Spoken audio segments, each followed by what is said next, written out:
Al principio del programa le comentábamos un poco de que íbamos a hablar o íbamos a informarles sobre qué es un infarto cerebral y cómo prevenirlo. Justamente es algo que todos debemos de tener cuidado, y para hablar de este tema se encuentra con nosotros el doctor Mario Camargo, quien es presidente de la Sociedad Boliviana de Neurología. Doctor, sea bienvenido al Día de la Revista. Buenos días. Doctor, le hago la consulta primero. ¿Qué es un infarto cerebral? Sí, los ataques cerebrovasculares se dividen en dos.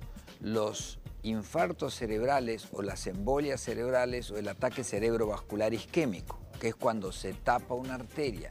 Y después está la hemorragia cerebral o el derrame cerebral, que es cuando se rompe una arteria. El infarto cerebral entonces es cuando se tapa una arteria y podemos hacer muchísimo por evitarlo. Podemos hacer muchísimo por evitar que se tenga una embolia o un ataque cerebrovascular isquémico. Eso depende de las edades. Por ejemplo, una de las causas en los pacientes jóvenes es que duerman bien, que no consuman grandes cantidades de bebida alcohólica y que no sumen estimulantes. Hemos tenido pacientes, estamos hablando de 30, 40 años, que por pasar 2, 3 días de farra y de estar tomando estimulantes tipo cafeína o los productos comerciales que tienen cafeína, energéticos, y han tenido una embolia, un infarto cerebral y dejan de mover un brazo o una pierna. ¿Por qué se ocasiona esto? ¿Los estimulantes qué es lo que hacen en el organismo? Aumentan la frecuencia cardíaca, dan arritmias cardíacas, aumenta la presión arterial en forma brusca y eso hace que venga la embolia o el infarto cerebral. En este caso, o se puede romper una arteria o se puede taponar una arteria. Exactamente, eso es así. Eso es en pacientes jóvenes. En pacientes adultos hay otras causas. La primera, la más importante, es el control para prevenir, es el control de la presión arterial. Es el desencadenante más importante de tanto el derrame como del infarto cerebral. Otro elemento importante es el control del azúcar en los diabéticos. El dormir bien es fundamental. Por ejemplo, la apnea de sueño es algo que no se estudia en general en los países subdesarrollados como el nuestro, sí ya en países desarrollados. La apnea de sueño es cuando no se respira bien mientras se duerme. Cuando se ronca, básicamente. Exactamente. Hay dos tipos de ronquidos: el ronquido simple, y el que hace ruido para dormir por una dificultad de entrada de aire por la vía aérea alta, o sea, porque tiene un problema en la lengua, en la campanilla, en la mandíbula o en el cuello.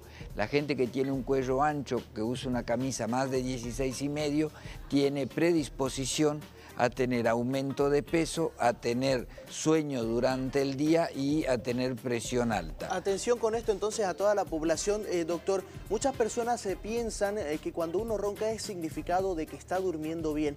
¿Esto es cierto entonces, doctor? Es un concepto erróneo. El individuo, hay dos tipos de roncadores. Primero, todos nosotros roncamos, ¿verdad?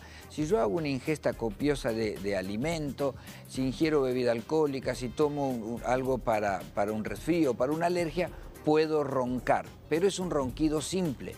El problema es el ronquido con apnea, el que no respira bien mientras duerme. El problema es que el paciente no nota la diferencia. Puede notar la diferencia si está acompañado.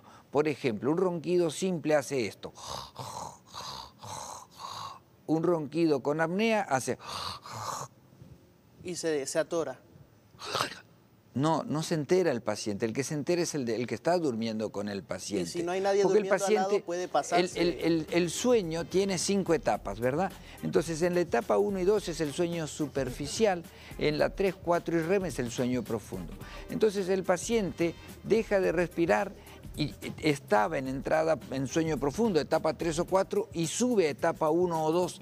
Entonces, no se despierta, no tiene conciencia que dejó de respirar y que se está ahogando.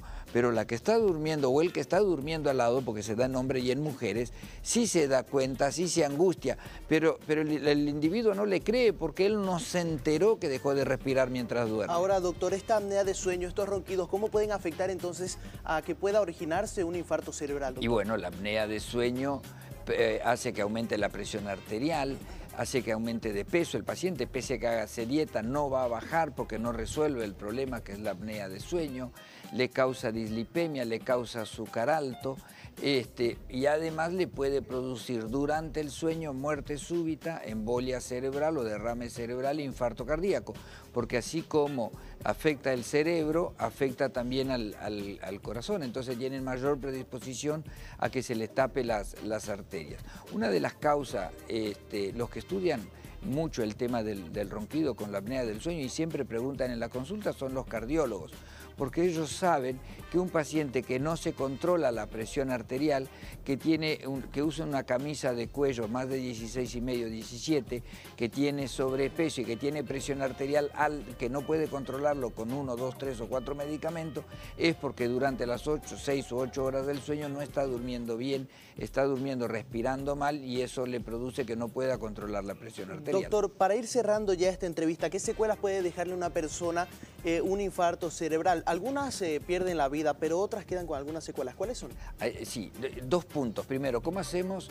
¿Qué debe hacer el paciente cuando tiene la posibilidad de una embolia cerebral? Ir a un hospital, ir a una clínica, porque hoy hay medicamentos nuevos que le podemos poner antes de las 4 horas y media y le destapamos la arteria. Es como que le pusiéramos soda cáustica al caño de la cocina, le ayudamos a que destape la arteria y que el individuo vuelva a hacer vida normal. Y las secuelas son múltiples, dependiendo de la zona que afecte el cerebro. Puede dejar de mover el brazo y la pierna, que eso es lo más común, puede dejar de hablar, puede tener problemas de equilibrio, de mareo, puede tener problemas para hablar.